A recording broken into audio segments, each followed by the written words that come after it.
El café, uno de los productos insignia de la economía nacional, quizás el más representativo, para bien o para mal. Mi nombre es Tomás Rojas y hoy vamos a hablar de café, de conflicto y de desarrollo territorial. No existe plena certeza sobre las condiciones en que llegó el café a Colombia, pero una de las teorías que tiene más fuerza plantea que fueron los jesuitas quienes trajeron las primeras semillas del producto a la Nueva Granada hacia 1730. En 1835 tuvo lugar la primera producción comercial. 2.560 sacos se exportaron desde la aduana de Cúcuta en la frontera con Venezuela. De acuerdo con testimonios de la época, se le atribuye al sacerdote Francisco Romero imponerles a los feligreses de la población de Salazar de las Palmas la penitencia de sembrar café, lo que representó un impulso importante en la propagación del cultivo del grano en los departamentos de Santander y Norte de Santander, y su consecuente propagación hacia el centro y el occidente a través de Cundinamarca, Antioquia y la zona del antiguo Caldas a partir de 1850. La gran expansión que tuvo la economía mundial entre mediados y finales del siglo XIX generó una de las primeras expansiones de la economía nacional a partir del café, permitiendo que los hacendados colombianos encontraran atractivas oportunidades en el mercado internacional. Poco a poco, Estados Unidos se consolidaba como el consumidor más importante del café en el mundo, mientras Alemania y Francia se convertían en los mercados más interesantes de Europa. Esos tempranos esfuerzos de exportación de productos agrícolas colombianos resultaron tremendamente frágiles, pues respondían a una búsqueda de rentabilidad derivada de los altos precios internacionales, más que a la intención de crear una base sólida y diversificada de ventas al exterior. Al final de esta bonanza de precios, el sector entró en una fase de decadencia que dificultaba la consolidación empresarial. La caficultura perdió su primera batalla con las grandes haciendas en los departamentos de Santander, Cundinamarca y Antioquia. La crisis de las grandes haciendas trajo consigo uno de los cambios más significativos de la caficultura colombiana. Se había comenzado a ampliar el número de pequeños productores de café en Santander, en algunas zonas de Antioquia y en la zona denominada del Viejo Caldas.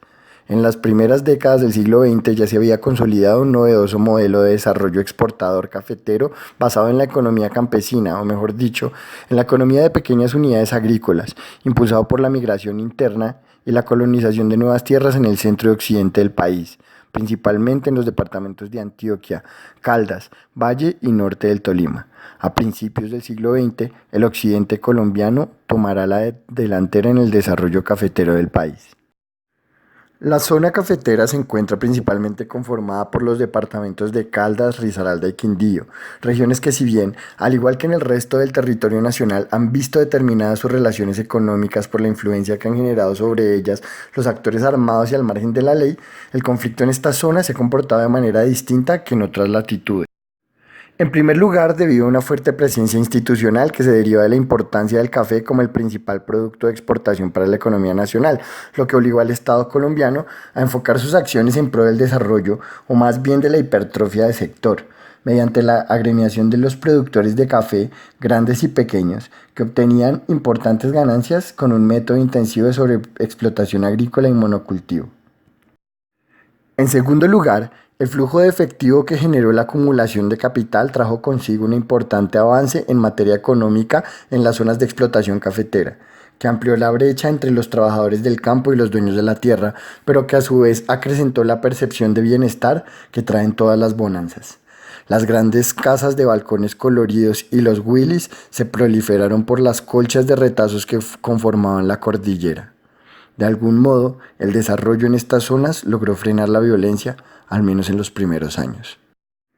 En tercer lugar, y quizá como factor más importante, dada la estructura social y empresarial que configuró la explotación cafetera, a diferencia de otro tipo de explotaciones intensivas como la ganadera o la banadera,